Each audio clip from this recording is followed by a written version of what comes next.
जो तीन यहाँ पर लोगों को रोजी रोजगार का जो लोग बता रहे हैं जो उपाय रह गया है, तीन उद्योग धंधे यहाँ बड़े फल फूल रहे हैं।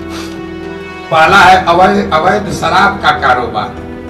गांव गांव में लड़कों के पास रोजगार का ये नया साधन खड़ा हो गया है, जहां शराबबंदी के नाम पर दुकान बंद है, होम डिलीवरी चालू है। और होम डिलीवरी कर कौन रहा है?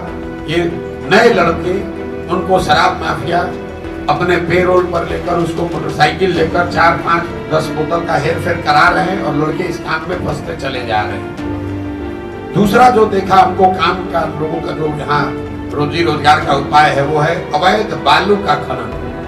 अभी हम इमामगंज से आ रहे हैं, तमाम जनता कह रही है कि इतना बालू का अवैध खनन हो रहा है, भैया पानी का जल स्तर नीचे चला गया, किसान को सिंचाई के लिए पानी नहीं मिल रहा है। हम लोग जब रोड पर पैदल चलते हैं, 10 ट्रक या ट्रॉली अगर हमको मिलेगा तो उसमें मान कर चलिए कि 2-3 ट्रक ट्रॉली वही होगा जिसमें अवैध बालू का खनन हो रहा है। और ये सिर्फ गया का बात नहीं है, आप बांका जाइए वही हाल, चंपारण जाइए वही हाल, सुपौल जाइए वही हाल। कोई जिला ऐसा नहीं है जहाँ अवैध बालू का खनन बहुत बड़े स्तर पर नहीं हो रहा है। और तीसरा एक और यहाँ माफिया जो नया शुरू हो गया, जिसकी चर्चा कम हो रही है, वो है अनाज माफिया।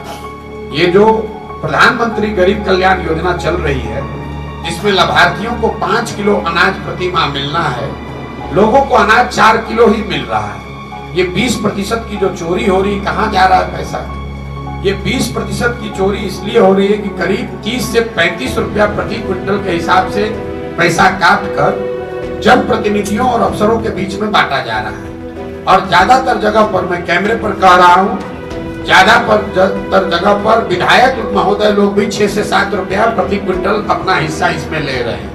राशन में कुछ कटौती होता है कि जैसे कि उसका 5 केजी मिलना चाहिए, उसका 4.5 केजी या 4 केजी मिलता है, सब मिल के खाता है। और ये अनाज को जो पैसे में कन्वर्ट करने का सिस्टम है, भाई जो अफसर पैसा ले रहा है, जनप्रतिनिधि पैसा ले रहा है, अनाज तो ले नहीं रहा है। तो ये हर जिले में ये अनाज के नए माफिया पैदा हो गए हैं, जो इस अनाज को एक तरीके से इकट्ठा करते हैं, उसको पैसे में कन्वर्ट करते हैं, कुछ पैसा अफसर और जनप्रतिनिधि तक पहुंचाते हैं, कुछ खुद का रखते हैं, और फिर उसी अनाज की रिसाइकलिंग करके फिर उसी लाभार्थी को अगले साल, अगले महीने फिर उसी अनाज को बेचा जाता है। ये तीन जो उद्योग फल फूल रहे हैं, शराब माफिया, बालू माफिया और अनाज माफिया, इसको अगर आप छोड़ दें तो कहीं कोई रोजी रोजगार है नहीं।